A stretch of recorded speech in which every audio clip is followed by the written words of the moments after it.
మేము ఇక్కడ ధర్నా చేసాము ఇసుక రీచ్ కోసం అని చెప్పి. లోకల్లో ఇసుక రీచ్లు చంద్రబాబు నాయుడు గారు, చంద్రబాబు నాయుడు గారు ఒక విషయం అండి, లోకల్లోని ప్రతి వాగు వంకకెళ్ళి ఇసుక తవ్వుకోండి, లోతు తవ్వకండి అని అన్నారు. కానీ అదే విషయం ఇక్కడ కలెక్టర్ ఆఫీస్కి వచ్చి మేము చెప్పినా కానీ అవి నాటబుల్ వరకే మాత్రమే తవ్వుకోండి అని అంటున్నారు.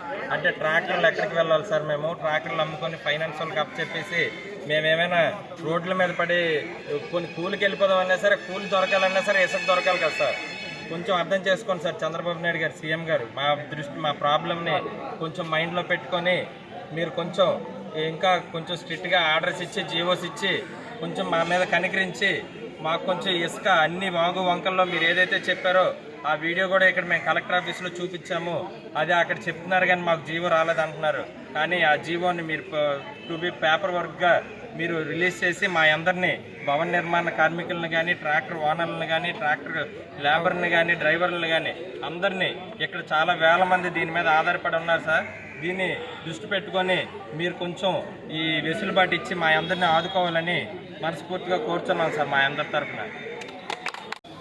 మిగతా చోట్ల తీసుకోవడానికి లేదనేది గవర్నమెంట్ రూల్స్ చెప్తున్నాయి కాబట్టి మేము అంతకంటే ఏమీ చేయలేమనేది అధికారులు చెప్తున్న విషయం.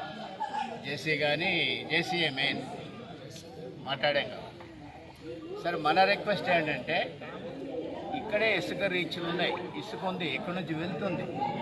అది ఎడ్ల బండి మీద వెళ్ళడం కాదు, ఎడ్ల బండి ద్వారా ఇసుక తీసుకొచ్చి లారీల్లో లోడ్ చేసుకుని పట్టుకుపోతున్నారు. మరి ఇసుక లేకపోతే వెళ్ళదు కదా, ఇసుక ఉంది కాబట్టి వెళ్తుంది. కాబట్టి ఇక్కడ కల్లికోట ఇతరత్ర ఒక 4-5 రీచ్లు ఉన్నాయి, రామపురం ఇవన్నీ ఉన్నాయి. అక్కడ రీచ్లు ఓపెన్ చేయండి, ట్రాక్టర్లకు అవకాశం ఇవ్వండి. ఇది మొదటి పాయింట్. రెండోది ఏంటంటే ఇప్పుడు అక్కడ బావిన్లో మీ స్టాక్ పాయింట్ ఉంది, ఇక్కడ ఒక స్టాక్ పాయింట్ పెట్టండి పారదీపురం.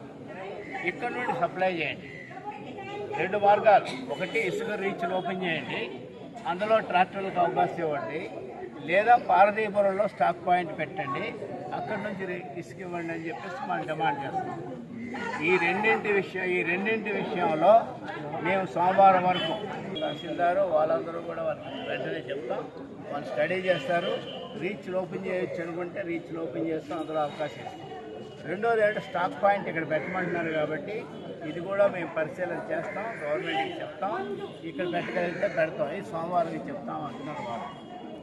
సరే, ఈ 2 అవుతాయా లేదనేది పక్కన పెట్టండి. ఎందుకంటే గవర్నమెంట్ వ్యవహారం చూస్తుంటే ఉపన్యాసాలు ఏమి ఇచ్చేస్తారు, ఆర్డర్లు ఇవ్వడం. ఉపన్యాసాలు ఏమో గాలి ఇచ్చేస్తారు, ఆచరణలో గాలి లేవు. ఇప్పుడు చంద్రబాబు నాయుడు గారు భారీ